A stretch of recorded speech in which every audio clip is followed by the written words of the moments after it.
नमस्कार दोस्तों, स्वागत है आप सभी का एक बार फिर से अड्डा एमसीक्यू जीके में। दोस्तों, वनपाल और वन रक्षक की परीक्षा डेट घोषित हो चुकी है और आपने अपना सिलेबस भी दोस्तों कंप्लीट कर लिया होगा और एडमिट कार्ड भी दोस्तों आपके बेहद ही जल्द जारी होने वाले हैं। तो आपने दोस्तों सिलेबस कंप्लीट किया होगा, इसके साथ आपको प्रैक्टिस की बेहद आवश्यकता है और कुछ दिन ही बचे दोस्तों आपके एग्ज़ाम में। इसलिए अड्डा एमसीक्यू जीके आपके लिए वनपाल वन रक्षक परीक्षा के लिए मॉडल पेपर लेकर आया है दोस्तों। और ये मॉडल पेपर बेहद ही उम्दा प्रश्नों के साथ होंगे और इसमें दोस्तों आपको संपूर्ण सिलेबस को कवर किया जाएगा। महत्वपूर्ण इंपॉर्टेंट क्वेश्चन जितने भी बनते हैं आपके सिलेबस के अकॉर्डिंग, उसके साथ ही आपके मॉडल पेपर आते रहेंगे और ये मॉडल पेपर आपके पहला मॉडल पेपर है। और इसमें दोस्तों करंट अफेयर को भी शामिल किया गया है और जो कि नया करंट अफेयर है और नया जो परीक्षा पैटर्न है जिसके हिसाब से दोस्तों आपके पेपर होने वाला है, उसके हिसाब से इस मॉडल पेपर को तैयार किया गया है। आप सभी जानते हैं आपको 2 घंटे का समय मिलेगा, 100 प्रश्न होंगे और 100 ही आपके दोस्तों नंबर होने वाले हैं इसमें। तो इस मॉडल पेपर के साथ ही हमारा ये पहला मॉडल पेपर होगा और आपके एग्ज़ाम तक मॉडल पेपर आते रहेंगे आपकी अच्छी तैयारी के लिए, ताकि आपको पता चलेगा कि आपकी तैयारी किस प्रकार चल रही है। तो बिना देरी के दोस्तों शुरू करते हैं हमारे पहले प्रश्न के साथ। आज का पहला प्रश्न है दोस्तों मॉडल पेपर का। ये प्रश्न है दोस्तों कि भारत के अक्षांश विस्तार के संबंध में सही कथन का चयन कीजिए। अच्छा, इंपॉर्टेंट प्रश्न दोस्तों। अब दोस्तों भारत का जो अक्षांश विस्तार है, ये भारत का जो रेफरेंस मैप है, तो अक्षांश विस्तार आप सभी जानते हैं दोस्तों, आपने पढ़ा होगा 8 डिग्री 4 मिनट उत्तरी अक्षांश से 37 डिग्री 6 मिनट उत्तरी अक्षांश, ये है दोस्तों इसका अक्षांश विस्तार।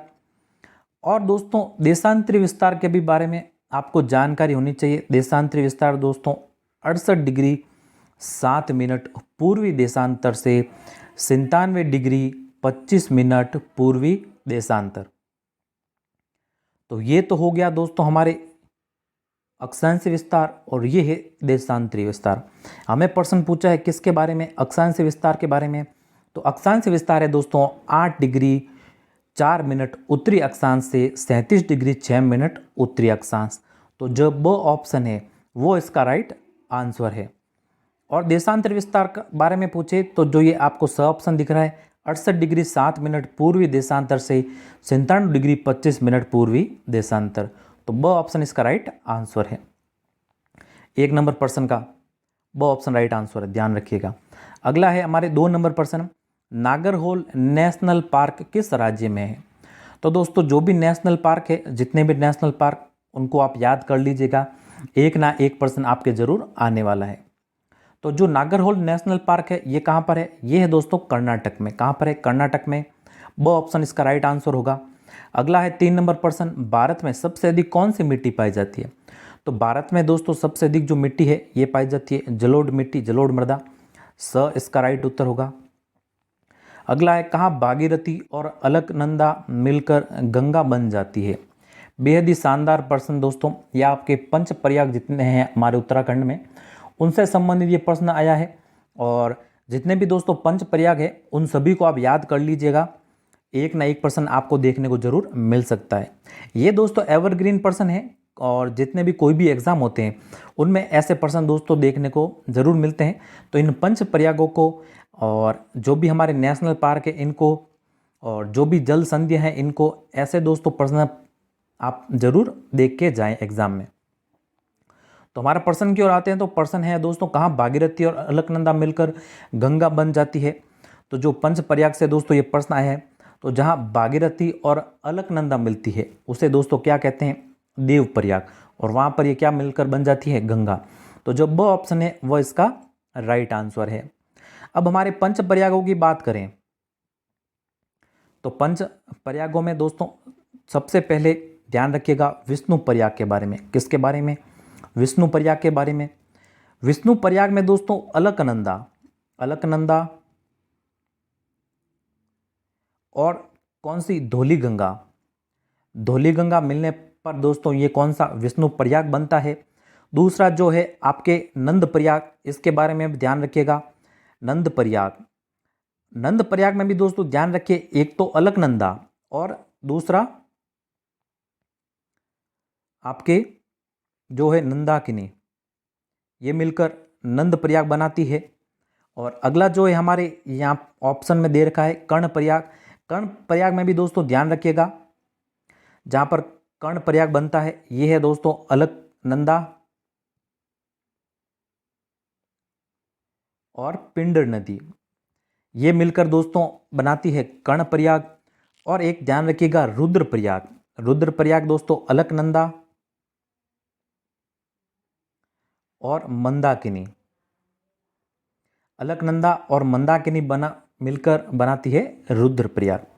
बाकी हमारे जो पहला प्रश्न चौथा प्रश्न जो दे रखा है भागीरथी और अलकनंदा, ये बनाती क्या, देव प्रयाग। और जितने भी पंच प्रयाग है इनको भी आप ध्यान में रखिएगा। तो ब ऑप्शन इसका राइट आंसर होगा। अगला है हमारे 5 नंबर प्रश्न, सूर्य ग्रहण कब होता है। अच्छा प्रश्न दोस्तों। तो सूर्य ग्रहण कब होता है, तो सूर्य ग्रहण जब पृथ्वी चंद्रमा और सूर्य के बीच में हो। जब क्या हो, पृथ्वी चंद्रमा और सूर्य के बीच में होती है, तब क्या होता है दोस्तों, सूर्य ग्रहण। तो ब ऑप्शन इसका राइट आंसर होगा। अगला है हमारे 6 नंबर प्रश्न, किस देश के साथ भारत सबसे लंबी अंतर्राष्ट्रीय सीमा बनाता है। तो किस देश के साथ दोस्तों सबसे लंबी अंतर्राष्ट्रीय सीमा बनाता है, तो ये हम सभी जानते हैं, सरल प्रश्न दोस्तों। ये बनाता है किसके साथ, बांग्लादेश के साथ। किसके साथ, बांग्लादेश के साथ। और ये कितनी सीमा बनाता है, 4096.7 किलोमीटर। कितनी दोस्तों, 4096.7 किलोमीटर। और ये बनाता है बांग्लादेश के साथ। तो द ऑप्शन इसका राइट आंसर होगा 6 नंबर प्रश्न का। अगला है हमारे 7 नंबर प्रश्न, भारत की स्थलीय सीमा की लंबाई कितनी है। अच्छा प्रश्न दोस्तों। तो जो भारत की स्थलीय सीमा की लंबाई है ये कितनी है, ये है दोस्तों 15,200 किलोमीटर। कितनी है, 15,200 किलोमीटर। द ऑप्शन इसका राइट आंसर होगा। और अगर पूछे कि द्वीपों सहित यानी कि अंडमान और निकोबार द्वीप सहित जो भारत की तट रेखा की लंबाई, ये भी अच्छा प्रश्न है दोस्तों। भारत की जो तट रेखा की लंबाई है ये है कितनी, 7,516.5 किलोमीटर। तो स्थलीय सीमा तो कितनी है, 15,200 किलोमीटर। और द्वीपों सहित जो तटीय रेखा है या तटीय जो लंबाई है वो है 7,516.5 किलोमीटर। तो द ऑप्शन इसका राइट आंसर होगा 7 नंबर प्रश्न का। और ये भी अगला प्रश्न दोस्तों शानदार प्रश्न, भारत की उत्तर से दक्षिण तक की लंबाई कितनी है। तो भारत से, अब ये दोस्तों भारत का रेफरेंस मैप देखें आप, तो जो भारत की उत्तर से जो दक्षिण की लंबाई यानी ये वाली लंबाई हमें पूछी है, तो ये लंबाई अब कितनी है, ये लंबाई है दोस्तों 3,214 किलोमीटर। कितनी है, 3,214 किलोमीटर। ये तो हो गई उत्तर से दक्षिण की लंबाई या फिर दक्षिण से उत्तर की लंबाई। अब हमें पूर्व से पश्चिम की या पश्चिम से पूर्व की पूछे, यानी ये वाली लंबाई पूछे, ये भी पूछ सकता है। तो ये वाली लंबाई है 2,933 किलोमीटर। कितनी है, 2,933 किलोमीटर। तो हमारे जो सही उत्तर है वो तो है कितनी, हमें पूछा है उत्तर से दक्षिण की, वो है दोस्तों 3,214 किलोमीटर। तो ब ऑप्शन इसका राइट आंसर होगा। बाकी पूर्व से पश्चिम की लंबाई 2,933 किलोमीटर होती है, इसके बारे में भी आप ध्यान में रखिएगा। अगला है 9 नंबर प्रश्न दोस्तों, श्रीनगर को लेह से जोड़ने वाला दर्रा कौन सा है। ये भी दोस्तों अच्छा प्रश्न है और ये भी एवरग्रीन प्रश्न है। दर्रों से संबंधित जितने भी दर्रे हैं उनको याद करके जाइएगा आप, एक ना एक प्रश्न आपको देखने को जरूर मिलेगा। तो जो श्रीनगर को लेह से दर्रा जोड़ता है वो कौन सा दर्रा है, वो है दोस्तों जोजिला दर्रा। कौन सा है, जोजिला दर्रा। अ ऑप्शन इसका राइट आंसर होगा। अगला है 10 नंबर प्रश्न, 2011 की जनगणना के अनुसार विश्व की कुल जनसंख्या में भारत की भागीदारी है लगभग। ये भी अच्छा प्रश्न दोस्तों, जनसंख्या से संबंधित प्रश्न। तो 2011 की जनगणना के अनुसार विश्व की जनसंख्या में जो भारत की भागीदारी है वो है दोस्तों कितनी, 17.5%। कितनी है, 17.5%। तो ब ऑप्शन है इसका राइट आंसर। अगला 11 नंबर प्रश्न है, निम्नलिखित विद्वानों में से हड़प्पा सभ्यता का सर्वप्रथम खोजकर्ता कौन था? तो हड़प्पा सभ्यता की सर्वप्रथम जो खोज करता है वो कौन है? दयाराम साहनी। द ऑप्शन इसका राइट आंसर है। अगला है दोस्तों वेद से संबंधित प्रश्न हमारे, असतो माँ सदगम्य कहाँ से लिया गया है? असतो माँ सदगम्य कहाँ से लिया गया है? तो ये लिया गया है दोस्तों ऋग्वेद से। कौन से वेद से? ऋग्वेद से। ऑप्शन इसका राइट आंसर है। अगला है 13 नंबर प्रश्न, उज्जैन का प्राचीन नाम था। तो उज्जैन का दोस्तों प्राचीन नाम क्या था? अवंतिका। क्या था? अवंतिका। इसका राइट आंसर होगा। अगला 14 नंबर प्रश्न, निम्नलिखित में से मगध का कौन सा राजा सिकंदर महान का समकालीन था? तो इनमें से दोस्तों जो घनानंद है, कौन? घनानंद, जो कि नंद वंश का था, यह था दोस्तों सिकंदर महान का समकालीन। और इसके पश्चात दोस्तों मौर्य काल की शुरुआत हुई थी। तो जो वो ऑप्शन है वह इसका राइट आंसर है। अगला है दोस्तों 15 नंबर प्रश्न, निम्नलिखित में से अंतिम बौद्ध राजा कौन था जो संस्कृत का महान विद्वान और लेखक था? तो दोस्तों जो हर्षवर्धन है, कौन? इनमें से जो हर्षवर्धन है वह अंतिम बौद्ध राजा था और संस्कृत का एक महान विद्वान और लेखक भी था। और ह्वेनसांग ने दोस्तों शिलादित्य में इसके बारे में दोस्तों इनके बारे में चर्चा की है। तो 15 नंबर प्रश्न का सही उत्तर है ऑप्शन द। अगला है अब दोस्तों 16 नंबर प्रश्न, भारत पर आक्रमण करने वाला तुर्क शासक कौन था? तो भारत पर आक्रमण करने वाला तुर्क शासक था दोस्तों कौन? सुबुक्तगीन। कौन था दोस्तों? सुबुक्तगीन। ऑप्शन जो ब है वो दोस्तों इसका सही उत्तर है।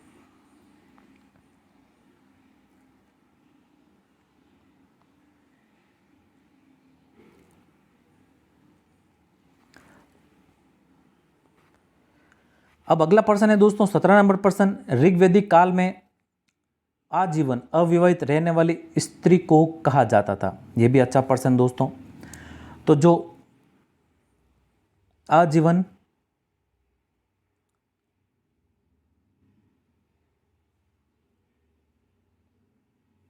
अविवाहित रहती थी उस स्त्री को दोस्तों कहा जाता था क्या? अमाजू। क्या कहा जाता था? अमाजू। तो जो ब ऑप्शन दे रखा है वो इसका राइट आंसर है। और जो ब्रह्मवादिनी है वो कहा जाता था दोस्तों आजीवन ब्रह्मचार्य का पालन करने वाली स्त्री को। और सदवधु कहा जाता था दोस्तों गृहस्थ आश्रम ग्रहण करने के बाद, गृहस्थ आश्रम ग्रहण करने के बाद उस स्त्री को कहा जाता था सदवधु। तो हमारे इस प्रश्न का जो सही उत्तर है वो है ऑप्शन ब। तो इन शब्दों को भी ध्यान रखिएगा दोस्तों, इनके बारे में भी कभी कभी प्रश्न पूछ लेते हैं। अगला है हमारे 18 नंबर प्रश्न, प्रथम बौद्ध संगीति कहाँ संपन्न हुई? ये भी अच्छा प्रश्न दोस्तों।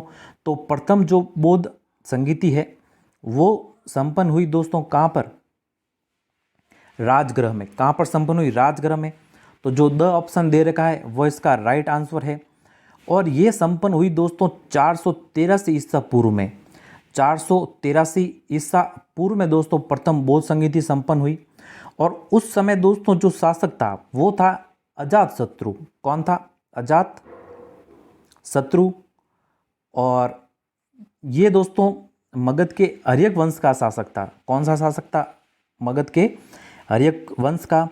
और इस बौद्ध संगीति को दोस्तों पंचसती का, क्या?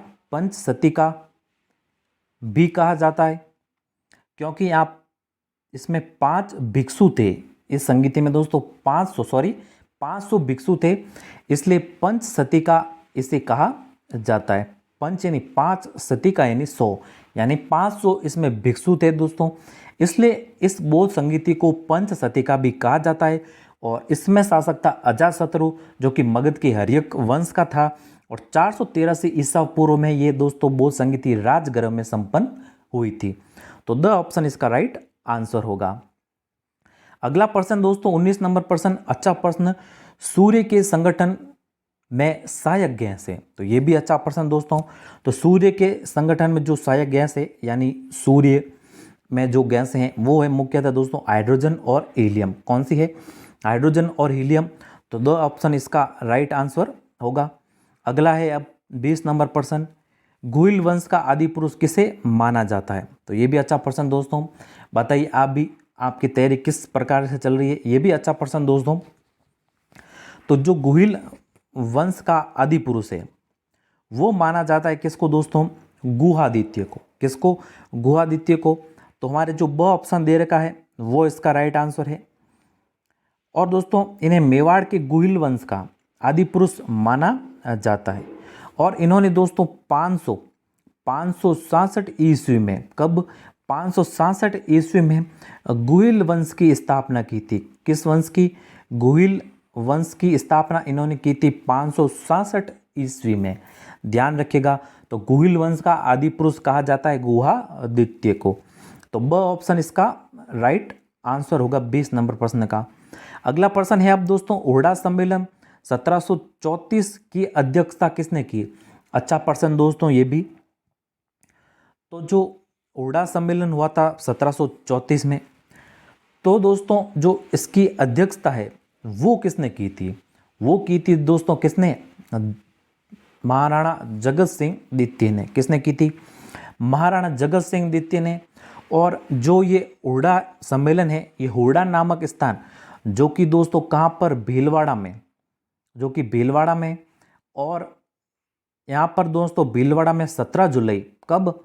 17 जुलाई 1734 को यहाँ पर मराठा शक्ति पर, उस समय दोस्तों मराठाओं का प्रभाव ज़्यादा हो रहा था, इसलिए राजपूतों ने हुर्डा सम्मेलन का आयोजन किया और इसकी अध्यक्षता जगत सिंह द्वितीय ने की। और मराठा शक्ति पर दोस्तों अंकुश लगाने के लिए इसमें अनेक से शासक शामिल भी हुए। अब इन शासकों की बात करें तो इन शासकों के बारे में भी ध्यान रखिएगा। ध्यान रखिएगा दोस्तों, जो शासक थे इसमें शामिल हुए थे, इसमें शासक थे दोस्तों सवाई जय सिंह। कौन? सवाई जय सिंह। इन सभी के नाम के बारे में दोस्तों ध्यान रखिएगा। जोरावर सिंह,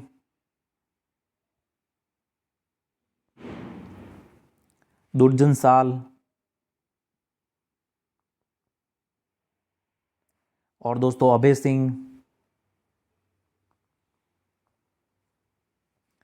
और बात करें तो थे बकत सिंह और थे दोस्तों दल्ले सिंह। आप इनको नोट भी कर सकते हैं, नोट कर लीजिएगा दोस्तों वीडियो को पॉज करके। और दुर्जन सिंह, उसके बाद अभय सिंह और बकत सिंह और दल्ले सिंह, गोपाल सिंह और दोस्तों थे राज सिंह। तो ये शासक थे पहले लिखे, और इसके बाद जो लिखे ये शासक थे जिन्होंने हुर्डा सम्मेलन में ये शामिल हुए थे दोस्तों। और 17 जुलाई 1734 को भीलवाड़ा में दोस्तों ये सम्मेलन हुआ था। और इसकी अध्यक्षता की थी, जो हमारे प्रश्न का सही उत्तर है, वो अध्यक्षता की थी दोस्तों महाराणा जगत सिंह द्वितीय ने। तो द ऑप्शन इसका राइट आंसर होगा। अगला है 22 नंबर प्रश्न, निम्न में से कौन सा किला यूनेस्को की विश्व धरोहर स्थल सूची में शामिल नहीं है? तो इनमें से दोस्तों जो हमारे देर का है यहाँ पर अचलगढ़ का किला। कौन सा? अचलगढ़ का किला। ये यूनेस्को की विश्व धरोहर सूची में दोस्तों शामिल नहीं है। गागरोन, जैसलमेर और कुंभलगढ़ ये तीनों दोस्तों शामिल है। तो इसका जो द ऑप्शन है वो इसका राइट आंसर है। अगला है 23 नंबर प्रश्न दोस्तों, जयपुर के किस शासक ने ब्रजनिधि उपनाम से कविताओं की रचना की? तो जयपुर के दोस्तों प्रताप सिंह ने, सवाई प्रताप सिंह ने, इन्होंने दोस्तों ब्रजनीति उपनाम से कविताओं की रचना की थी। इसका सही उत्तर ऑप्शन अ होगा। अगला है हमारे 24 नंबर प्रश्न दोस्तों, निम्नलिखित में से प्रख्यात चरी नृत्यांगना कौन है? यह भी अच्छा प्रश्न दोस्तों। तो चरी जो नृत्य है ये मुख्यतः दोस्तों अजमेर व किशनगढ़ में प्रचलित है। कहाँ पर है इसके बारे में थोड़ा ध्यान रखिएगा, अजमेर और किशनगढ़ में यहाँ पर दोस्तों ये प्रचलित है। और इसकी जो प्रसिद्ध प्रख्यात नृत्यांगना है वो है दोस्तों कौन, फल्गुबाई। कौन है, फल्गुबाई। तो इस चॉइस नंबर प्रश्न का सही उत्तर होगा ऑप्शन ब। अगला है दोस्तों, चॉइस नंबर प्रश्न था हमारे, थोड़ा ऊपर आ गए। अगला चॉइस के बाद जो है हमारे दोस्तों 25 नंबर प्रश्न, राजस्थान में स्त्री परिधान पोमचा को कहा जाता है। पोमचा को कहा जाता है या पोमचा दोस्तों किस रंग का होता है? यह होता है दोस्तों पीला। क्या होता है, पीला, या फिर इसे पीला भी कहते हैं बोलचाल की भाषा में। तो जो इसका सही उत्तर है वो हमारे है ऑप्शन अ। अगला है 26 नंबर प्रश्न दोस्तों, राजस्थान केसरी समाचार पत्र का प्रकाशन किसने प्रारंभ किया? यह भी दोस्तों अच्छा प्रश्न। तो जो राजस्थान केसरी समाचार पत्र है इसका प्रारंभ किया गया किसके द्वारा? ऑप्शन अ, विजय सिंह पथिक के द्वारा। और इसका प्रारंभ दोस्तों 1919 से। कब? 1919 से वर्धा नामक स्थान से। वर्धा नामक स्थान से दोस्तों इसका प्रारंभ हुआ। अगला प्रश्न है हमारे 27 नंबर प्रश्न, हल्दी घाटी के युद्ध के बाद महाराणा प्रताप ने अपनी राजधानी कहाँ स्थापित की? तो दोस्तों हल्दी घाटी के युद्ध के बाद महाराणा प्रताप ने आपातकालीन राजधानी है वो दोस्तों चावड़ में दोस्तों स्थापित की। तो स ऑप्शन इस प्रश्न का सही उत्तर होगा 27 नंबर का। अगला है 28 नंबर प्रश्न दोस्तों, गणगौर किस महीने में मनाई जाती है?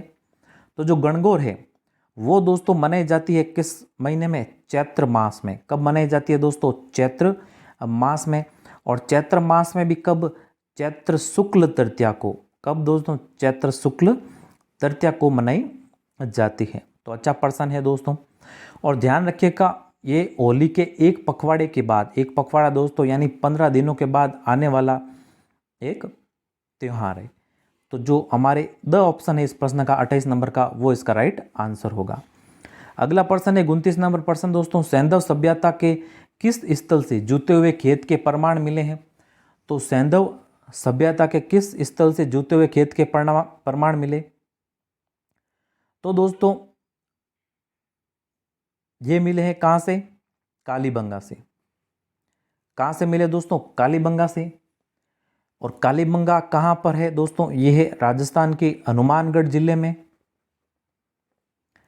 और इसकी खोज की बात करें तो अमलानंद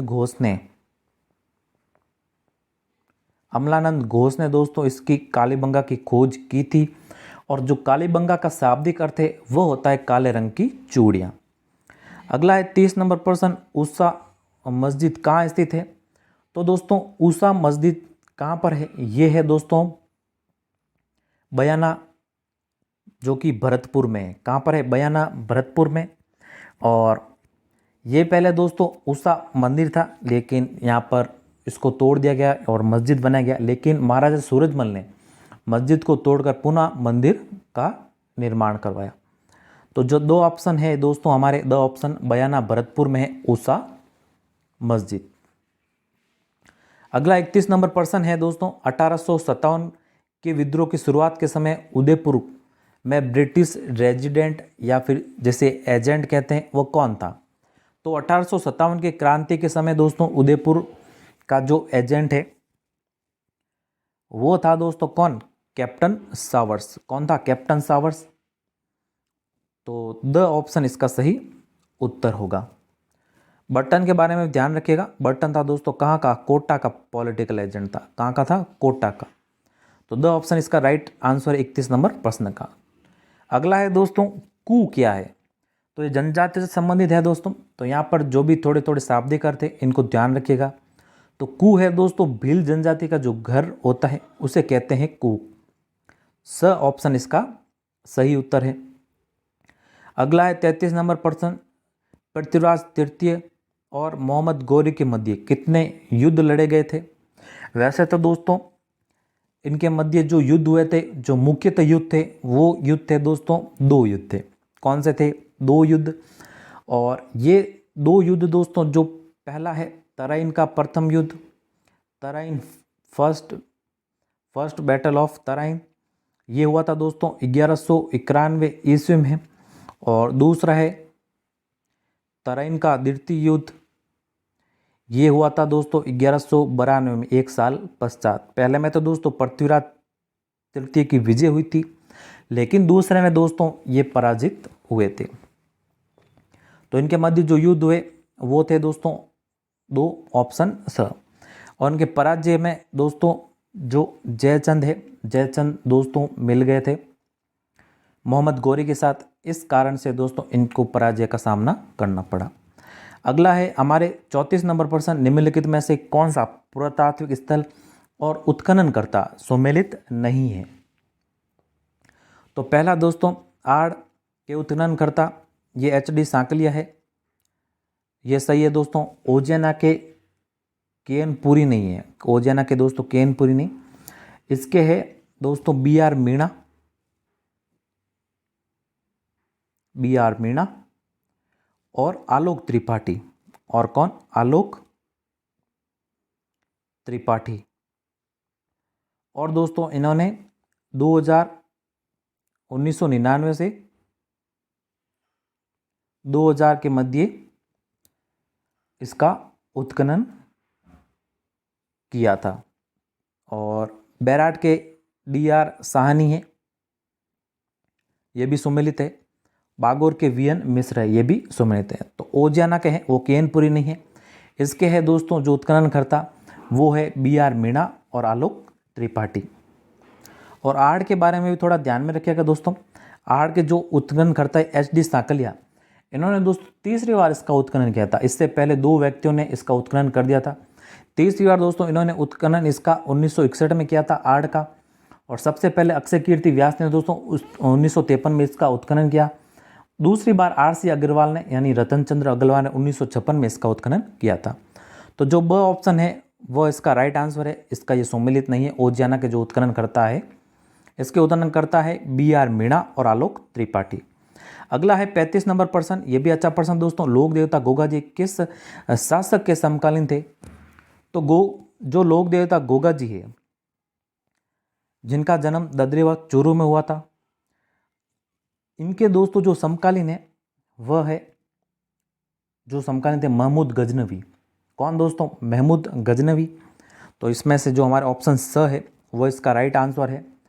और गोगा जी को दोस्तों जहार पीर और सांपों के देवता भी कहते हैं। इनके उपनामों के बारे में थोड़ा ध्यान में रखिएगा। तो 35 नंबर प्रश्न का उत्तर है जो सही वो है हमारे ऑप्शन स। अगला है 36 नंबर प्रश्न, राजस्थान में सीताबाड़ी मेला कहाँ आयोजित होता है। तो राजस्थान में जो सीताबाड़ी मेला है वह कहाँ आयोजित होता है, वह होता है दोस्तों केलवाड़ा में। कहाँ पर? केलवाड़ा में।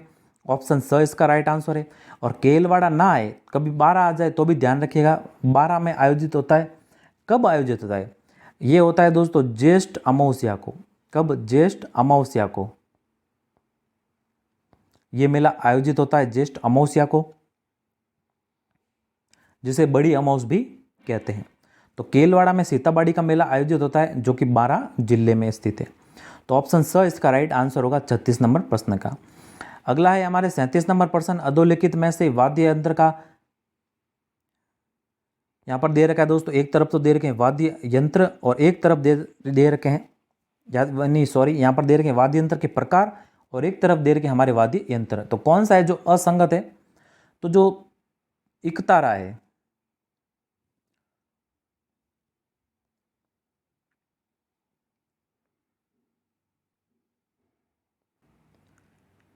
ये एक तत्वादी यंत्र है दोस्तों इकतारा, तो ये तो सुमेलित है। दूसरा जो दे रखा है हमें अलगोजा, ये सुशीरवाद यंत्र है, ये भी सुमेलित है। अगला दे रखा है खड़ताल, ये घनीवाद यंत्र है, ये भी दोस्तों सुमेलित है। आगे दे रखा है दोस्तों जंतर, जंतर दोस्तों अवनद वाद्य यंत्र नहीं है। तो ये किस प्रकार का वाद्य यंत्र है? ये है दोस्तों तत्वाद्य यंत्र। किस प्रकार का वाद्य यंत्र है? तत्वाद्य यंत्र, ध्यान रखिएगा। अगला है दोस्तों 38 नंबर प्रश्न, नेजा जम्मा रिकिया किस स्थानीय लोक देवता से संबंधित है। अच्छा प्रश्न दोस्तों। तो नेजा, सबसे पहले नेजा किसे कहते हैं दोस्तों? जो बाबा रामदेव जी की पंचरंगी ध्वजा है उसे हम नेजा कहते हैं। जम्मा कहते हैं दोस्तों जागरण में भजन कीर्तन का करते हैं, उसे दोस्तों जम्मा कहते हैं। और रिकिया कहते हैं जो रामदेव जी के मेघवाल भगत होते हैं उन्हें दोस्तों कहते हैं रिखिया। तो इन तीनों का संबंध है दोस्तों, जो लोक देवता रामदेव जी है इनसे है दोस्तों इनका संबंध, नेजा, जम्मा और रिखिया का। और इनका जो मुख्य मंदिर है वो है दोस्तों जो रामदेवरा, जो कि पोखरण तहसील जैसलमेर जिले के अंतर्गत आता है। तो अ ऑप्शन इसका राइट आंसर होगा। अगला है दोस्तों हमारे 39 नंबर प्रश्न, अधोलिखित में से कौन सा एक राजस्थान का मंदिर सुमेलित नहीं है। तो इनमें से कौन सा एक मंदिर है जो राजस्थान में है और वो सुमेलित नहीं है। 12 देवरा मंदिर ये भीलवाड़ा में, ये तो सुमेलित है। सूर्य मंदिर जो कि जालरापाटन झालावाड़ में, ये भी दोस्तों सुमेलित है। करणी माता का मंदिर देशनो बीकानेर में, ये भी सुमेलित है। जगत शिरोमणि मंदिर दोस्तों ये उदयपुर में नहीं है। तो ये कहाँ पर है, ये दोस्तों आमेर जयपुर में। कहाँ पर है, आमेर जो कि है जयपुर में जगत शिरोमणि मंदिर। तो जो द ऑप्शन है वह इसका राइट आंसर है। अगला है हमारे दोस्तों 40 नंबर प्रश्न, नथमल और सलीम सिंह की हवेलियाँ स्थित है। तो नथमल और सलीम सिंह की हवेलियाँ ये है दोस्तों जैसलमेर में। ऑप्शन ब इसका राइट आंसर होगा। अगला है दोस्तों गंगा ब्रह्मपुत्र डेल्टा क्षेत्र के वनों को कहा जाता है। तो यहाँ के वनों को कहा जाता है दोस्तों सुंदरबन। क्या कहा जाता है, सुंदरबन। ऑप्शन ब इसका राइट आंसर होगा। अगला हमारे प्रश्न है दोस्तों 42 नंबर प्रश्न, अच्छा प्रश्न, निम्नलिखित में से कौन सा रेगिस्तान या स्थान सही सुमेलित नहीं है। तो जो इनमें से सही सुमेलित कौन सा नहीं है वो है दोस्तों यहाँ पर जो पहला ही ऑप्शन दे रखा है कालाहारी। कालाहारी दोस्तों जो रेगिस्तान है वो उत्तरी अफ्रीका में नहीं, वो कौन सी, दक्षिणी अफ्रीका में है। कौन से दोस्तों, दक्षिणी अफ्रीका में है। बाकी पैटागोनिया दक्षिणी अमेरिका, ग्रेट सैंडी ऑस्ट्रेलिया और किजिलकुक ये दोस्तों हैं एशिया में। तो जो अ ऑप्शन है वह इसका राइट आंसर होगा 42 नंबर प्रश्न का। अगला है दोस्तों 44 नंबर प्रश्न, निम्नलिखित में से कौन सा शहर डैन्यूब नदी के किनारे पर स्थित है। तो नदियों के किनारे जितने भी शहर है दोस्तों उनके बारे में ध्यान रख लीजिए और ध्यान रख लीजिएगा आप, क्योंकि दोस्तों RSM जो SSB बोर्ड है आपके जो परीक्षा का आयोजन करवाने वाला है ये दोस्तों ऐसे प्रश्न जरूर पूछता है। तो जो डैन्यूब नदी के किनारे शहर है वो है दोस्तों वियना। कौन सा है, वियना। द ऑप्शन इसका राइट आंसर होगा। अगला प्रश्न है हमारे 44 नंबर प्रश्न दोस्तों, निम्नलिखित में से कौन सी भूकंप तरंग नहीं है। तो इनमें से कौन सी तरंग है जो भूकंप तरंग नहीं है। इनमें से दोस्तों P तरंगे होती है, S तरंगे होती है, L तरंगे भी होती है, लेकिन जो V तरंगे है ये दोस्तों भूकंप तरंग का प्रकार नहीं है। तो द ऑप्शन इसका राइट आंसर होगा। अगला प्रश्न है दोस्तों यहाँ पर आपके कर्क रेखा नहीं गुजरती है। तो सबसे पहले बात करें दोस्तों कर्क रेखा की, तो कर्क रेखा हमारे भारत के 8 राज्यों से होकर गुजरती है।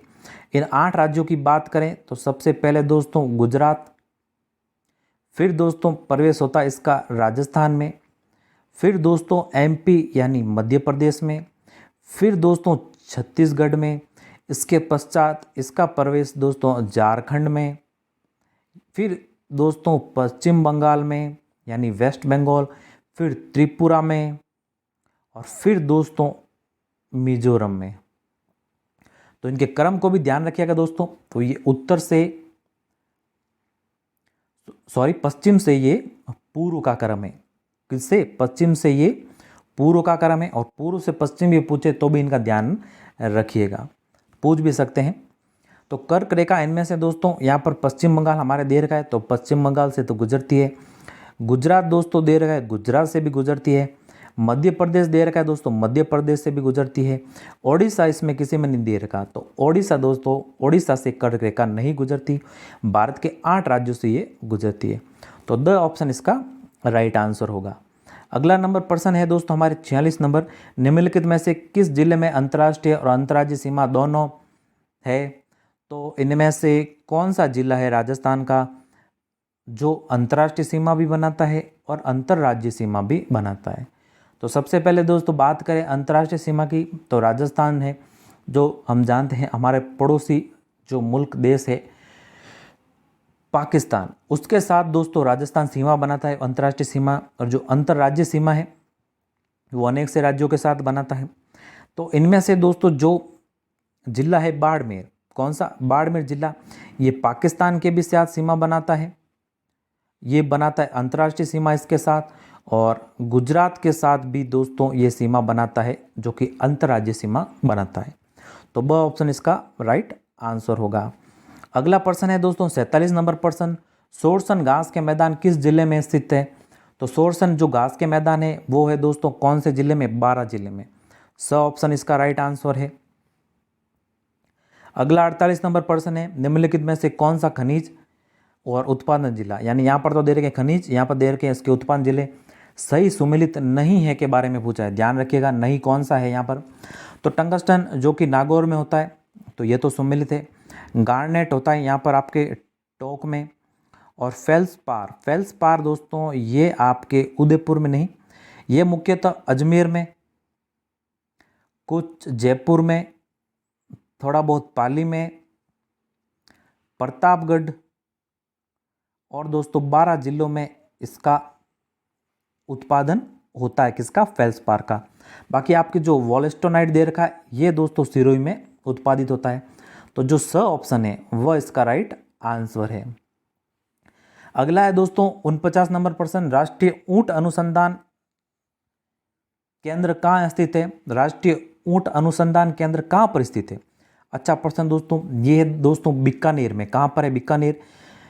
और बीकानेर में भी कहाँ? जोहड़बीड़ में। कहाँ पर? जोहड़बीड़ में। और ऊंट अनुसंधान केंद्र के बारे में थोड़ा ध्यान में रखिएगा, थोड़ा चर्चा में भी अभी, क्योंकि यहाँ पर दोस्तों ऊंट के दूध से बनी हुई चॉकलेट भी उत्पादित की गई और बेहद ही जल्द ये आपको बाजारों में देखने को भी मिलेगी। थोड़ा चर्चा में तो ध्यान में रखिएगा। बाकी यहाँ पर दोस्तों ऊंट के दूध से दवाइयों का निर्माण भी किया जाता है। तो जो स ऑप्शन है ये इसका सही उत्तर है 49 नंबर प्रश्न का। अगला है 50 नंबर प्रश्न, छप्पन के मैदान अवस्थित है।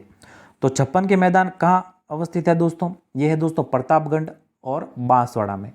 अ ऑप्शन इसका राइट आंसर है। अगला है 51 नंबर प्रश्न, निम्नलिखित में से कौन सी चोटी दक्षिण अरावली श्रृंखला में अवस्थित नहीं है? तो ये है दोस्तों यहाँ पर शेर है, दिलवाड़ा है दोस्तों, कमलनाथ है, यहाँ पर जो बिलाली है ये नहीं है दोस्तों। तो जो द ऑप्शन है वो इसका राइट आंसर होगा। अगला 52 नंबर प्रश्न, निम्नलिखित में से कौन सा उत्पत्ति, यहाँ पर तो दे रखा है उत्पत्ति स्थल और यहाँ पर दे रखा है नदियाँ, सम्मिलित कौन सा है जो नहीं है? तो दोस्तों जनापाव की पहाड़ियों से, तो जनापाव की पहाड़ियों से चंबल नदी का उद्गम होता है, सुमेलित है ये तो। नागपाड़ से लूणी नदी का उद्गम होता है, ये भी दोस्तों सुमेलित है। गोगुंदा की पहाड़ियों से दोस्तों बेड़च नदी का उद्गम होता है, तो ये भी सुमेलित है। बिजराल की पहाड़ियों से बनास नदी नहीं, बनास नदी का उद्गम दोस्तों बिजराल की पहाड़ियों से नहीं, खमनोर की पहाड़ियों से। कौन सी?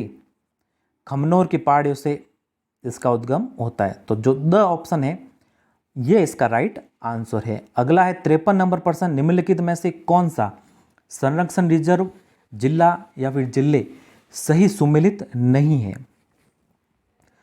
तो दोस्तों बीड़ जो संरक्षित क्षेत्र है वो है दोस्तों झुंझुनू में, ये तो सही सुमेलित है। रोटू है दोस्तों नागौर में, ये भी सुमेलित है। सुंदा माता जालोर सिरोही में, ये भी सुमेलित है। गोगेड़ाव, तो दोस्तों गोगेड़ाव बीकानेर में नहीं है, ये कहाँ पर है? नागौर में। कहाँ पर है? नागौर में। तो जो द ऑप्शन है वह इसका राइट आंसर है। अगला प्रश्न 54 नंबर दोस्तों, राजस्थान में राज्य की प्रथम वन नीति किस वर्ष में घोषित की गई? तो राजस्थान में दोस्तों राज्य की प्रथम जो वन नीति है वो घोषित की गई सन 2010 में। स ऑप्शन इसका राइट आंसर होगा। अगला है दोस्तों 55 नंबर प्रश्न, प्रसिद्ध गोचियांबा मेला होगा दोस्तों, यहाँ पर केला नहीं है, थोड़ा मिस प्रिंट है, ध्यान में रखिएगा, माफ़ी चाहूँगा इसके लिए। तो प्रसिद्ध गोचियांबा का मेला है राजस्थान के किस जिले से संबंधित है?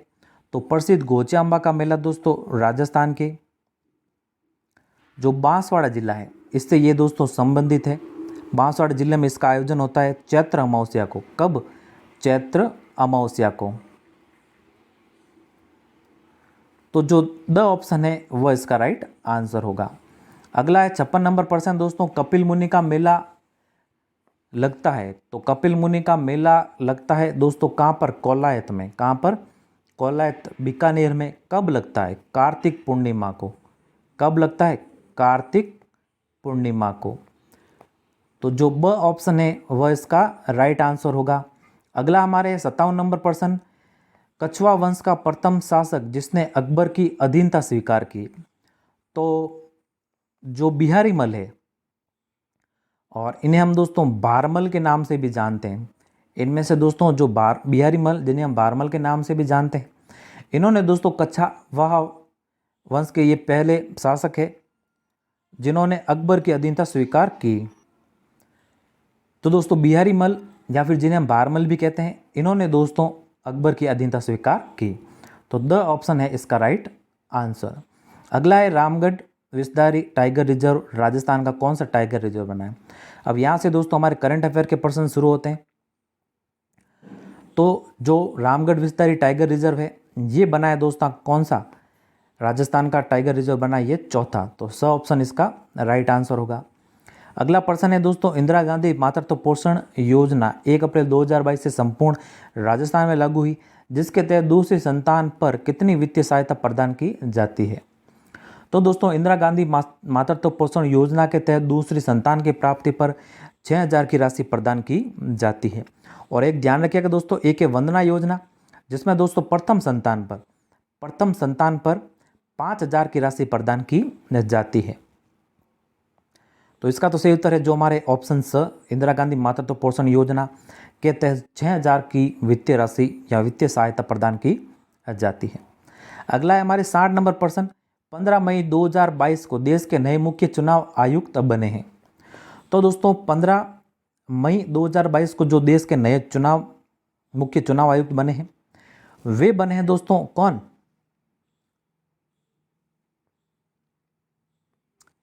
राजीव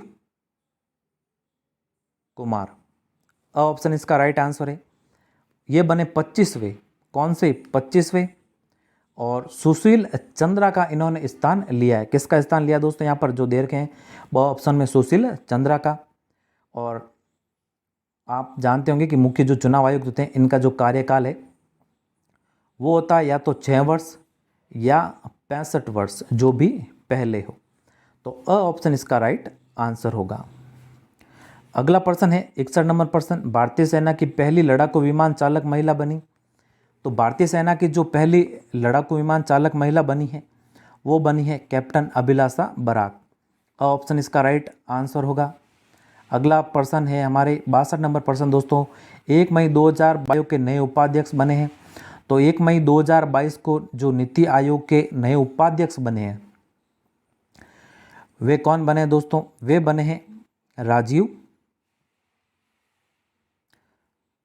यहाँ पर जो दे रखे हैं डॉक्टर सुमन बेरी दोस्तों बने हैं आपके नए उपाध्यक्ष, नीति आयोग के नए उपाध्यक्ष। और इन्होंने दोस्तों लिया है डॉक्टर राजीव कुमार का स्थान। ध्यान रखिएगा, इन्होंने डॉक्टर राजीव कुमार का स्थान लिया है। और अब नए जो बने हैं वो बने डॉक्टर सुमन बेरी। और नीति आयोग के जो मुख्य कार्यकारिणी अधिकारी है वो है दोस्तों अमिताभ कांत। और अरविंद जो पनगड़िया है ये पहले नीति आयोग के उपाध्यक्ष है। ध्यान रखिएगा, उपाध्यक्ष। और नीति आयोग का अध्यक्ष कौन होता है? वो होता है दोस्तों भारत का प्रधानमंत्री। और भारत के प्रधानमंत्री कौन है? श्रीमान नरेंद्र मोदी जी। और ये योजना आयोग के स्थान पर दोस्तों इसका नाम परिवर्तित कर नीति आयोग कर दिया गया। इस चीज़ के बारे में भी आप थोड़ा ध्यान में रखिएगा। तो जो नीति आयोग के उपाध्यक्ष है वो है डॉक्टर सुमन बेरी।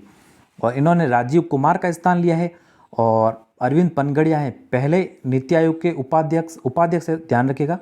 और अमिताभ कांत है वो है दोस्तों मुख्य कार्यकारिणी अधिकारी, जिसे हम CEO भी कहते हैं। तो अ ऑप्शन इसका राइट आंसर होगा 62 नंबर प्रश्न का। अगला है दोस्तों 63 नंबर प्रश्न, अमेरिका सुप्रीम कोर्ट में पहली अश्वेत महिला न्यायाधीश बनी है।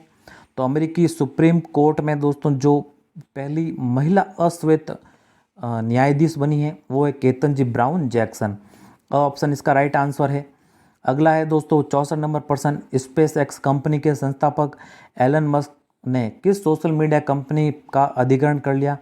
चर्चा का विषय है दोस्तों वर्तमान में ये, क्योंकि दोस्तों जो एलन मस्क है स्पेस एक्स कंपनी के जो संस्थापक है इन्होंने दोस्तों जो सोशल मीडिया कंपनी है ट्विटर, इसको दोस्तों इन्होंने ख़रीद लिया था, लेकिन कुछ समय से चर्चा चल रही है कि ये इस डील को कैंसिल भी कर सकते हैं। तो थोड़ा चर्चा का विषय, इस चीज़ के बारे में थोड़ा ध्यान रखिएगा। तो अ ऑप्शन इसका राइट आंसर है। अगला है दोस्तों 65 नंबर प्रश्न, इंडियन प्रीमियर लीग 2022 यानी आईपीएल जो हुआ था 2022 में का खिताब किस टीम ने जीता? तो दोस्तों आप सभी जानते हैं कि आईपीएल का खिताब 2022 का वो जीता है गुजरात टाइटंस ने, और ये दोस्तों 15वां सीजन था। कौन सा सीजन था? 15वां। और जिसकी जो उप विजेता रही है, वो उप विजेता रही है राजस्थान रॉयल्स की टीम। और जो इसके गुजरात टाइटंस के दोस्तों जो कप्तान थे वो थे हार्दिक पांड्या, और राजस्थान रॉयल्स के थे दोस्तों कौन? संजू सैमसन। तो इसके बारे में थोड़ा ध्यान रखिएगा, इंपॉर्टेंट है। तो अ ऑप्शन इसका राइट आंसर। जो 15वां सीजन आईपीएल का 2022 में हुआ था, ये दोस्तों जीता है गुजरात टाइटंस ने। अगला है हमारे 46 नंबर प्रश्न, आईसीसी महिला 46 नहीं, यहाँ पर दोस्तों 66 है, थोड़ा मिसप्रिंट है। 66% है दोस्तों ये, कि आईसीसी महिला वनडे विश्व कप 2022 के खिताब की विजेता टीम है। तो जो आईसीसी महिला वनडे विश्व कप 2022 में हुआ, ये संस्करण था दोस्तों कौन सा? 12वां संस्करण। और इसका आयोजन हुआ था दोस्तों न्यूजीलैंड में। कहाँ पर? न्यूजीलैंड में। और जो इसकी विजेता है वो थी दोस्तों कौन? ऑस्ट्रेलिया।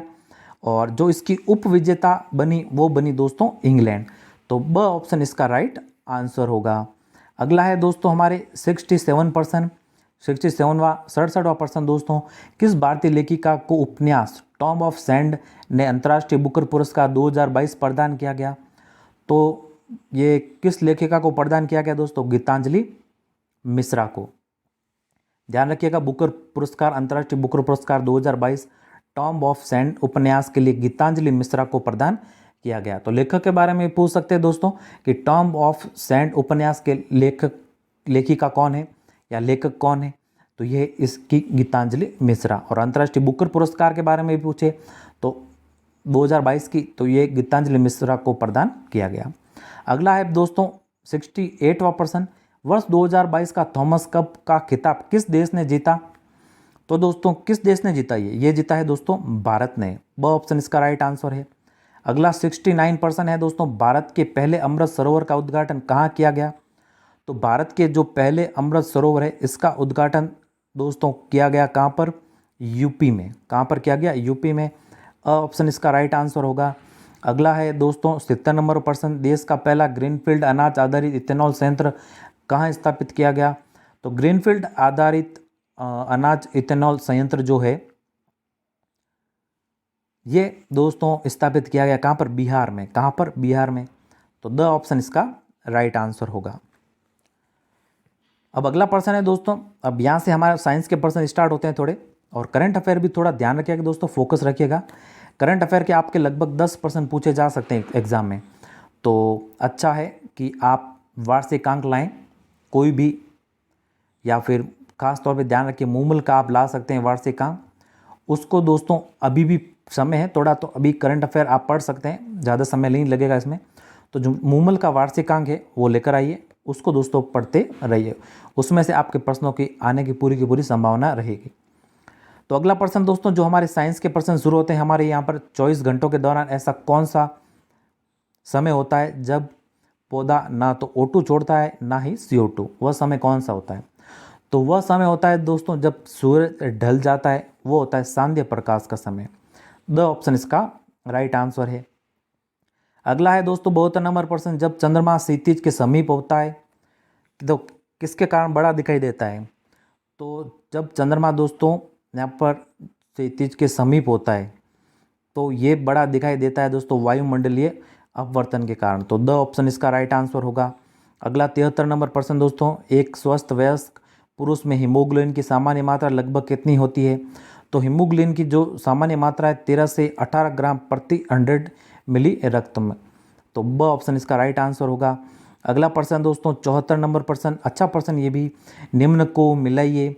तो दोस्तों यहाँ पर जो एपीकल्चर है, तो इस प्रकार से प्रश्नों को करने के लिए ABC इस प्रकार से लिख दीजिए। तो एपीकल्चर, जो एपीकल्चर होता है दोस्तों वो कहते हैं मधुमक्खी पालन को। सिल्वीकल्चर कहते हैं दोस्तों वन आवर्धन वनवर्धन। और विटीकल्चर दोस्तों कहते हैं किसे, अंगूर की खेती को। तो 2 3 1 दिख रहा है दोस्तों हमारे ऑप्शन द में। तो ऑप्शन द इसका राइट आंसर होगा। अगला है दोस्तों 75 नंबर प्रश्न, एक मधुमेह रोगी में खाली जगह द्वारा शर्करा की जांच की जाती है। तो दोस्तों ये बेनेडिक्ट टेस्ट द्वारा, किसके द्वारा, बेनेडिक्ट टेस्ट के द्वारा शर्करा की जांच की जाती है मधुमेह रोगी में, शुगर पेशेंट में। ब ऑप्शन इसका राइट आंसर है। फल पकने के द्वारा उद्दीपन की जाती है, यानी फलों को पकाने में किस गैस का उपयोग किया जाता है दोस्तों, वो उपयोग किया जाता है एथिलीन गैस का। कच्चे फलों को कृत्रिम ढंग से पकाने के लिए एथिलीन का उपयोग किया जाता है। तो द ऑप्शन इसका राइट आंसर होगा। वर्तमान में इसका चलन बेहद ही ज़्यादा है दोस्तों, और मांग ज़्यादा और आपूर्ति कम के कारण एथिलीन गैस का उपयोग किया जा रहा है दोस्तों कच्चे फलों को पकाने में। अगला प्रश्न है दोस्तों 77 नंबर प्रश्न, वैक्सीनेशन शब्द एक लैटिन भाषा से व्युत्पन्न है जिसका संबंध है। तो दोस्तों जो वैक्सीनेशन शब्द है ये दोस्तों गाय से व्युत्पन्न हुआ है। किससे दोस्तों, गाय से। और जो वैक्सीन शब्द है ये एडवर्ड जेनर द्वारा दोस्तों गढ़ा गया था, और ये दोस्तों लैटिन भाषा वेक्का से आया है। कहाँ से दोस्तों, वेक्का से। और इसका अर्थ होता है क्या, गाय। और 1796 में जब दोस्तों चेचक का टीका बनाया गया था, जो कि दोस्तों पहला टीका था, वो एडवर्ड जेनर के द्वारा दोस्तों निर्माण इसका हुआ था।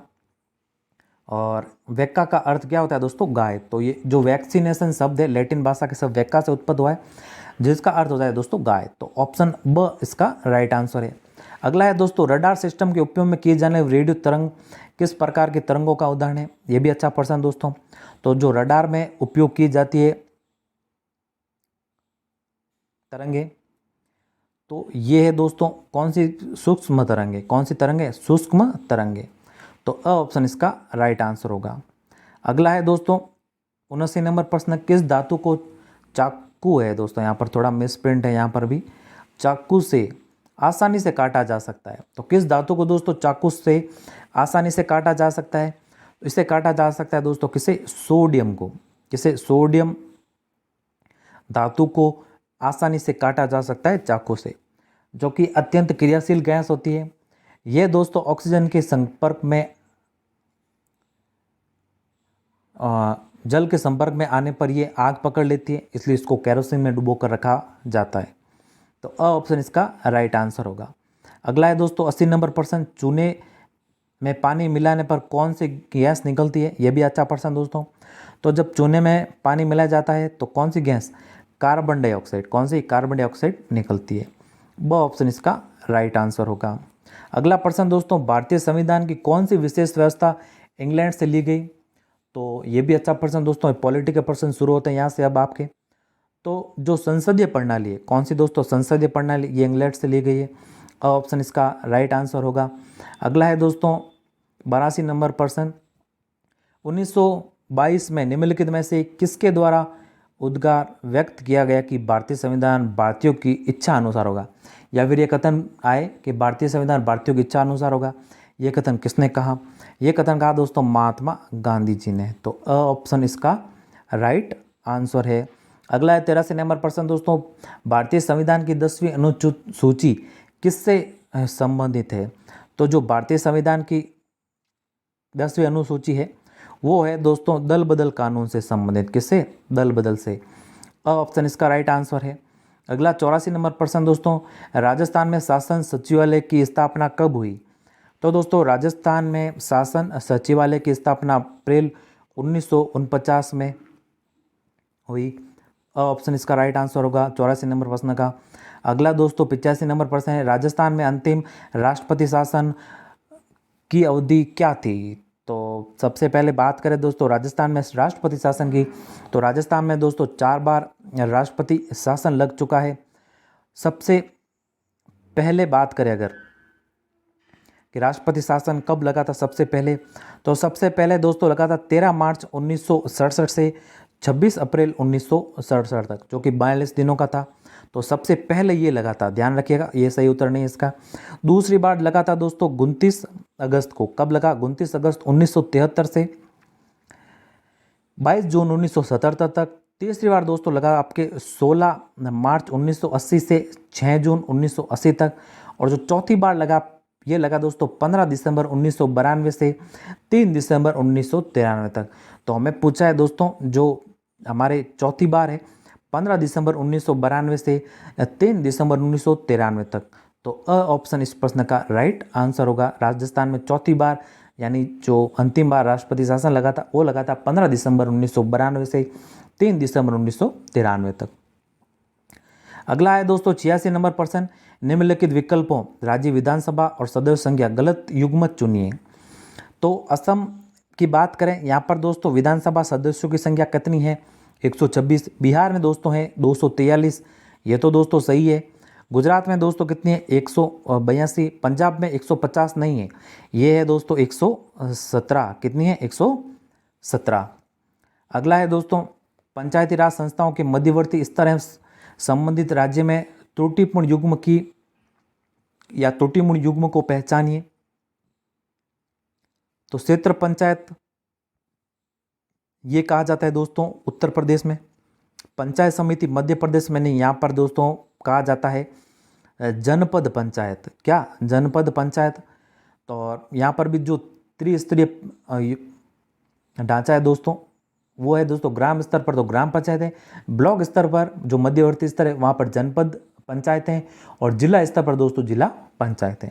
तो जो सुमेलित नहीं है वो है हमारे ब ऑप्शन। यहाँ पर पंचायत समिति नहीं, यहाँ पर जनपद पंचायत होती है मध्यवर्ती स्तर की पंचायत। अगला 88 नंबर प्रश्न दोस्तों, किस वर्ष में राजस्थान राज्य महिला आयोग की स्थापना हुई। तो राजस्थान राज्य महिला आयोग की स्थापना 1999 में हुई। कब हुई 1999 में। और वर्तमान में जो अध्यक्ष है महिला आयोग की वो है रेहाना रियाज चिश्ती। तो इनके बारे में थोड़ा ध्यान में रखिएगा दोस्तों, अच्छा प्रश्न बन सकता है करंट की दृष्टि से। अगला है दोस्तों 89वां प्रश्न, निम्नलिखित में राजस्थान किस क्षेत्रीय परिषद में शामिल है। तो इनमें से जो राजस्थान है वो है उत्तरी क्षेत्र में। तो अ ऑप्शन इसका राइट आंसर होगा। अगला है दोस्तों प्रश्न 90 नंबर प्रश्न, पंचायत राज के संबंध में निम्न में से कौन सा प्रावधान या आगे अनुच्छेद दे रखा है। युग्म गलत है, यहाँ पर तो प्रावधान दे रखे हैं और यहाँ पर दे रखे हैं दोस्तों अनुच्छेद। तो कौन सा है जो गलत है। तो दोस्तों वित्तीय स्थिति पुनर्लोकन के लिए वित्त आयोग का गठन, तो ये 243 ज के तहत दोस्तों, तो ये तो सुमिलित है। स्थानों का आरक्षण ये 243 ग के तहत, ये भी दोस्तों सुमिलित है। और 243 ड के तहत पंचायतों की अवधि, ये भी दोस्तों सुमिलित है।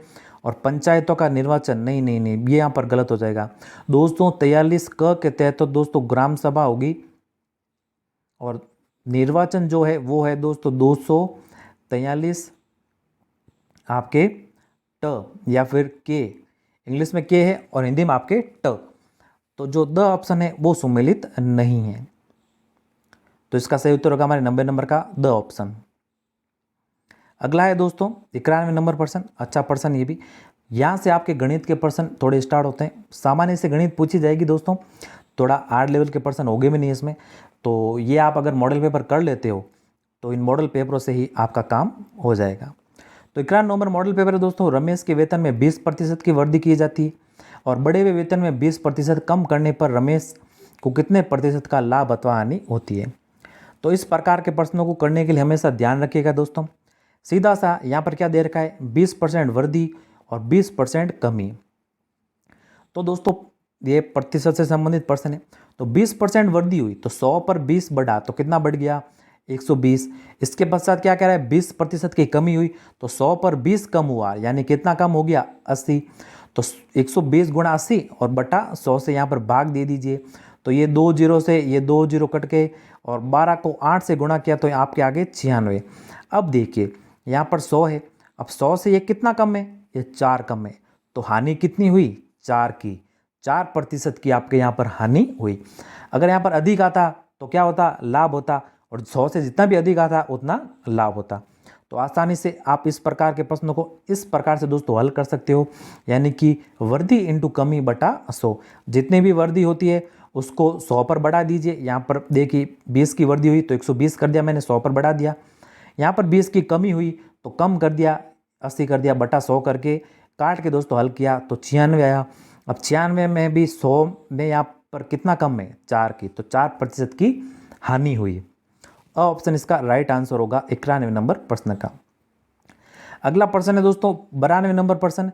एक नए स्कूटर का मूल्य 25,000 है। प्रत्येक वर्ष के अंत में इसका मूल्य उस वर्ष के प्रारंभ में 80% रह जाता है, तो 3 वर्ष बाद स्कूटर का मूल्य होगा।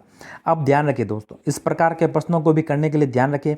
यहाँ पर दोस्तों यहाँ पर देखिए, यहाँ पर क्या दे रखा है 25,000, ठीक है ना, फिर गुणे का निशान। अब यहाँ पर देखिए क्या कह रहा है 80% रह जाता है वर्ष के अंत में, प्रत्येक वर्ष के अंत में। और कितने वर्ष है, 3 वर्ष।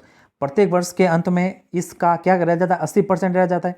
तो यहाँ पर क्या कीजिए 80% ये रह गया, फिर एक बार और 80% ये भी हो गया, फिर एक बार और 80%। कितनी बार, 3 बार। क्या, क्योंकि 3 वर्ष हमें दे रखा है। अब बस इसको हल कर दीजिए। यहाँ पर देखिए अब ये 0 से ये 0 गया, ये 0 से भी ये 0 गया, ये 0 से ये 0 गया, और 1 2 इन 3 0 से ये 1 2 3 0 चले गए। अब 25 को यहाँ पर 25 लिख दीजिए, और 8 को गुणा करोगे तो यहाँ पर आएगा आपके 512, और जब 512 को 25 से गुणा करोगे तो यहाँ पर आ जाएगा दोस्तों आपके 12,800। तो 12,800 किस ऑप्शन में दे रखा है, ये दे रखा है ऑप्शन ए में। ऑप्शन अ इसका राइट आंसर होगा। चलिए अगला प्रश्न। तो अगला प्रश्न है दोस्तों 93 नंबर प्रश्न। ए और बी की वर्तमान आयु का अनुपात से संबंधित प्रश्न। 4:5 है, तो 5 वर्ष बाद अनुपात कितना हो जाता है, 5:6 हो जाता है। तो ए की वर्तमान आयु ज्ञात करनी है। अब ध्यान रखिए दोस्तों, सबसे पहले तो जब भी हमें अनुपात दे रखा हो और आयु से संबंधित ये प्रश्न दे रखा हो, तो यहाँ पर देखिए क्या दे रखा है, ए और बी। यहाँ पर दोस्तों ए कर देते हैं और यहाँ पर कर देते हैं क्या, बी। अब यहाँ पर दे रखा हमें ए और बी का, यानी ए और बी का जो अनुपात है वर्तमान का कितना है, 4:5, यानी 4/5 हो गया। अब मान लेते हैं इसके साथ में x, क्योंकि ये वर्तमान आयु मान ली कितनी है 4x, और ए की वर्तमान आयु 4x है और बी की कितनी है 5x। अब क्या कह रहा है 5 वर्ष बाद, वर्तमान से 5 वर्ष बाद, 5 वर्ष बाद क्या करेंगे, जोड़ेंगे ना। 5 वर्ष बाद कह रहा है तो जोड़ेंगे, यानी वर्तमान में अगर आपकी आयु 10 वर्ष है तो 5 वर्ष बाद कितनी होगी, 15 वर्ष, यानी जोड़ा तो जोड़ेंगे हम। तो 5 वर्ष बाद ये अनुपात कितना हो जाता है, ये अनुपात कितना हो जाता है, यानी बराबर में कितना हो जाता है, 5:6 हो जाता है। तो इस प्रकार ये समीकरण बन गया। अब इनको हल करना है। हल कैसे करोगे, क्रॉस मल्टीप्लाई करना है, यानी कि इस नीचे वाले ऊपर वाले को इस नीचे वाले से गुणा करोगे और इस नीचे वाले को इस ऊपर वाले से गुणा करोगे। तो जब आप गुणा करोगे दोस्तों, तो यहाँ पर देखिए 6 का पहाड़ा 4 बार, तो यहाँ पर 24x प्लस 6 का पहाड़ा 5 बार 30, बराबर का निशान, 5 का पहाड़ा 5 बार 25x प्लस 5 का पहाड़ा 5 बार कितना 25। अब इसको जब हल करोगे तो ये 24x x वाला को पास में ले लो, बिना x वाला को पास में ले लो, तो यहाँ पर 24x उधर चला जाएगा, तो 25x में से 24x गया, कितना आ जाएगा x। यहाँ पर 25 को इधर लेंगे तो 30 में से 25 गया, कितना आ गया अब 5। तो x का मान देखिए यहाँ पर कितना आ गया 5। अब हमें प्रश्न में क्या पूछा है, ए की वर्तमान आयु, तो ए की वर्तमान आयु हमने कितनी मानी थी 4x। अब यानी 4x, अब 4 के साथ में x रख दीजिए, 4 × 5 यानी 5 चौक 20। तो जो ए की वर्तमान आयु है वो कितनी आ गई 20 वर्ष। तो जो स ऑप्शन है वो इसका राइट आंसर होता। और बी की भी अगर वर्तमान आयु पूछे तो 5 को यहाँ पर जो x का मान है 5 से गुणा कर दीजिए, तो बी की भी वर्तमान आयु आ जाएगी। तो 93 नंबर प्रश्न का सही उत्तर होगा ऑप्शन स। बिल्कुल भी दोस्तों हम शॉर्ट ट्रिक से प्रश्नों को हल करेंगे, और यकीन मानिए ये मॉडल पेपर आपके लिए बेहद ही महत्वपूर्ण साबित होने वाले हैं। तो इस चैनल को दोस्तों जरूर सब्सक्राइब कर लीजिएगा। इसी प्रकार से शॉर्ट ट्रिकों के साथ हम सवालों को हल करने वाले हैं। अब दोस्तों हमारे अगला प्रश्न है 94 नंबर प्रश्न। एक मशीन को 10% लाभ पर बेचा गया, यदि 80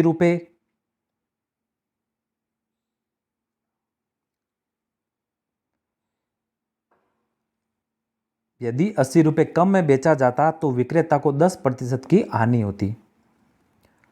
तो मशीन का क्रम मूल्य ज्ञात कीजिए। अब दोस्तों अच्छा प्रश्न है ये भी, 100 ट्रिक शानदार, ध्यान रखिए। मान लेते हैं क्रम मूल्य कितना है 100। क्या किया गया, यहाँ पर 10% लाभ से बेचा गया, तो 10% लाभ से बेचा गया, यानी कितने में बेचा गया 110 में। अब क्या कह रहा है कि यहाँ पर 80 रुपये कम में बेचा जाता, तो इसको हम बाद में करेंगे। आगे क्या कह रहा है, विक्रेता को 10% की हानि होती है, तो यहाँ पर 100 इसका क्रम मूल्य, 10% की हानि होती, तो 100 पर 10 की हानि हुई तो कितना हुआ 90 हुआ। अब देखिए अब क्या कह रहा है कि यहाँ पर 80 रुपये कम में बेचता है, कम मतलब क्या, अंतर दे रखा है। अब यहाँ पर देखिए यह अंतर यहाँ पर कितना है, यहाँ पर अंतर है 20 का, और ऊपर कितना दे रखा हमें 80। ज्ञात क्या करना है, क्रम मूल्य, क्रम मूल्य कितना 100, तो 100 से गुणा कर लीजिए। यहाँ पर इसको काट लीजिए 5 बार, 80 को 5 से गुणा करोगे तो कितना आ जाएगा 400, तो इसका क्रम मूल्य कितना आ गया 400। ऑप्शन स इसका सही उत्तर हो गया। ध्यान दीजिएगा एक बार और, क्रम मूल्य कितना माना हमने, क्रम मूल्य ज्ञात करना है, तो क्रम मूल्य कितना माना 100। यहाँ पर क्या कह रहा है 10% का लाभ हुआ तो 110 हुआ। यहाँ पर क्या कह रहा है कि विक्रेता को 10% की हानि होती है, तो 10% की हानि की तो कितना हुआ 90। तो अब यहाँ पर देखिए 80 रुपये कम में बेचता है, तो यहाँ पर दोनों का अंतर दे रखा है, तो बट्टा 20 कर दिया, यहाँ पर अंतर 20 है, इंटू 100 कर दिया, क्रम मूल्य ज्ञात करना है इसलिए 20 से इसको काट दिया, 5 बार कट गया, 80 को 5 से गुणा किया तो यहाँ पर 400 आ गया। तो जो स ऑप्शन है वो इसका राइट आंसर होगा। अगला 95 नंबर प्रश्न दोस्तों, ये भी अच्छा प्रश्न, कि 3 संख्या क्रमशः 3:4:5 के अनुपात में है। पहली संख्या तीसरी संख्या का योग दूसरी संख्या से 52 अधिक है। तो ये भी अच्छा प्रश्न दोस्तों। अब क्या कह रहा है, 3:4:5 दे रखा है यहाँ पर संख्याओं का अनुपात। अब क्या कह रहा है यहाँ पर कि पहली और तीसरी, तो पहली संख्या कितनी है दोस्तों, यहाँ पर देखिए 3, दूसरी संख्या कितनी है 5, इनका क्या कह रहा है योग, इनका योग मतलब कितना 8, इनका योग दूसरी संख्या से, दूसरी संख्या अब कितनी है 5, दूसरी संख्या से कितना अधिक है 52 अधिक है। अब ध्यान रखिए यहाँ पर होगा 52 अधिक है, मतलब यहाँ पर अंतर दे रखा है दोस्तों। यहाँ पर पहली संख्या तो ये हुई, यानी पहली संख्या और तीसरी संख्या का योग 8 हुआ, और जो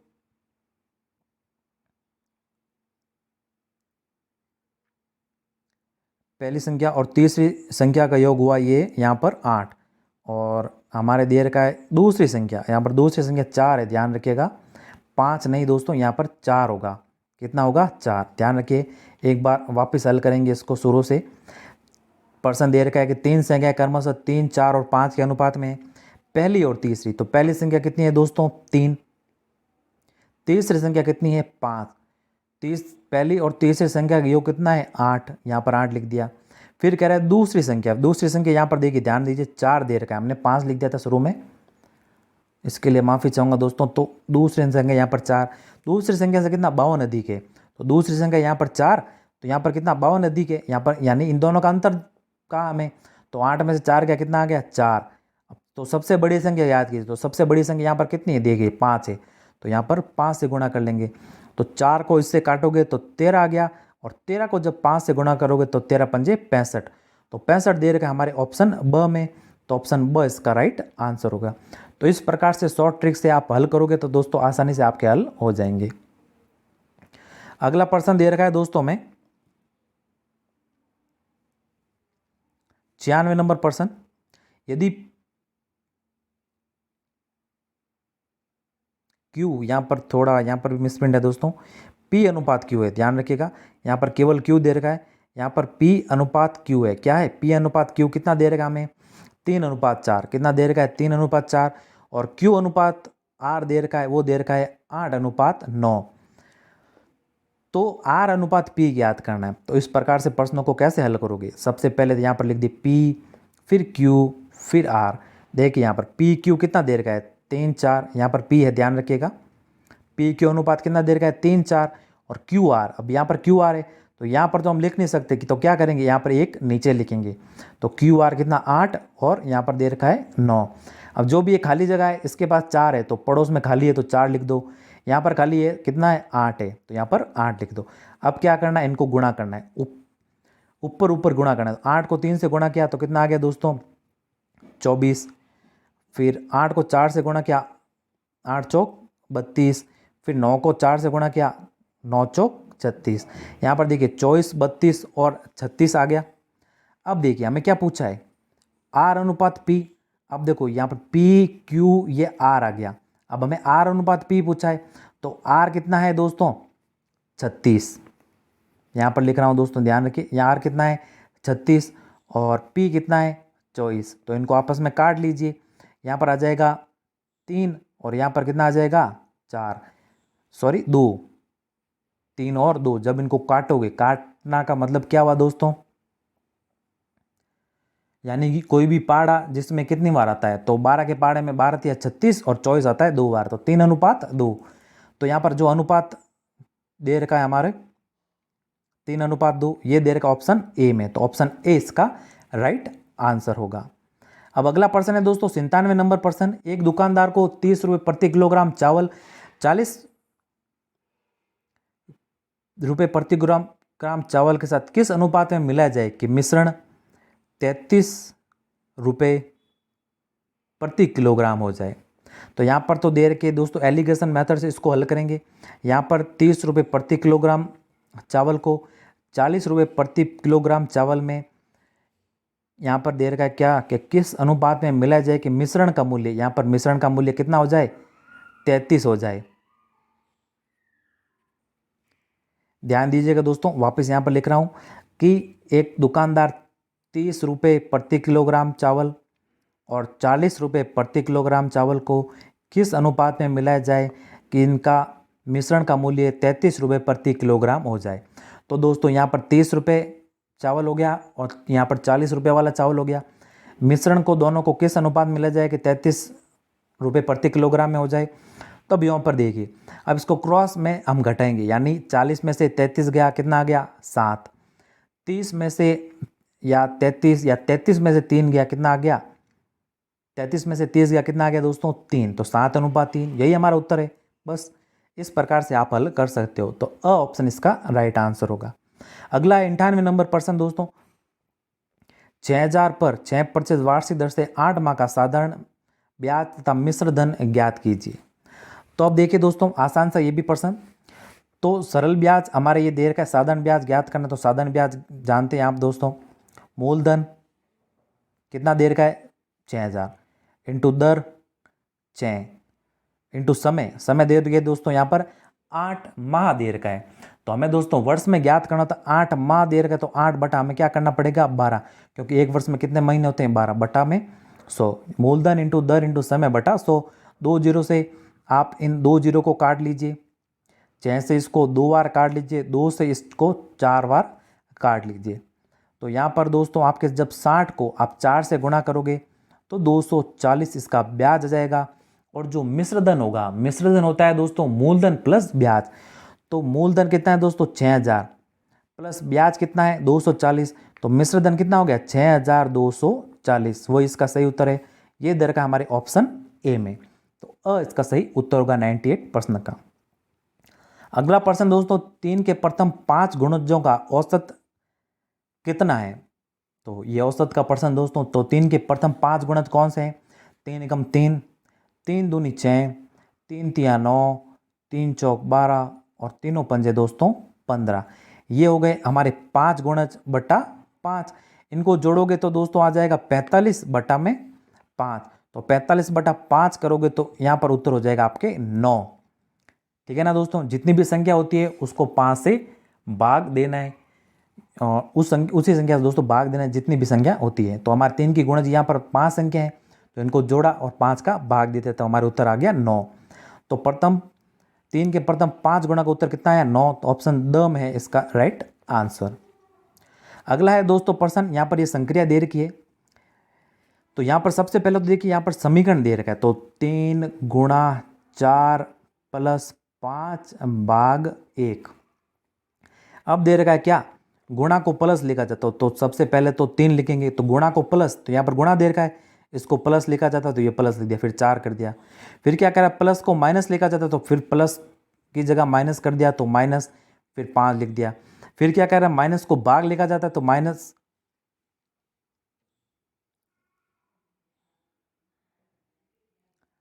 माइनस को भाग नहीं होगा यहाँ पर,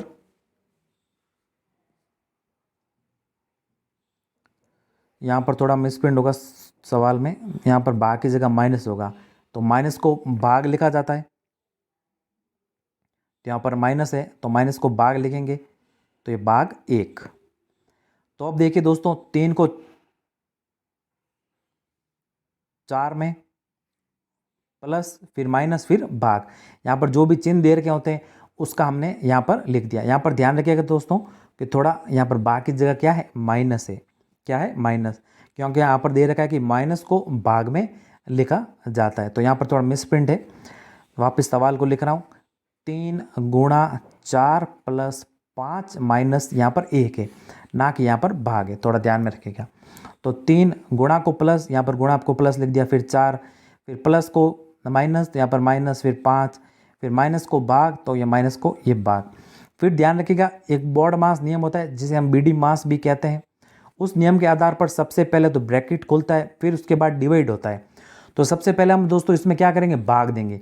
तो 3 का 3, प्लस का प्लस, 4 का 4, माइनस का माइनस, 5 में 1 का भाग दे कितना आ गया, 5, तो ये हो गया। फिर दोस्तों m है यहाँ पर, यानी मल्टीप्लाई, फिर गुणा करते हैं, यहाँ पर तो गुणा है नहीं, फिर करते हैं ऐड, तो 4 में 3 जोड़ेंगे, तो 4 में 3 जोड़ा कितना आ गया दोस्तों, 7, फिर माइनस का 5, फिर घटा देंगे तो कितना आ जाएगा उत्तर, 2।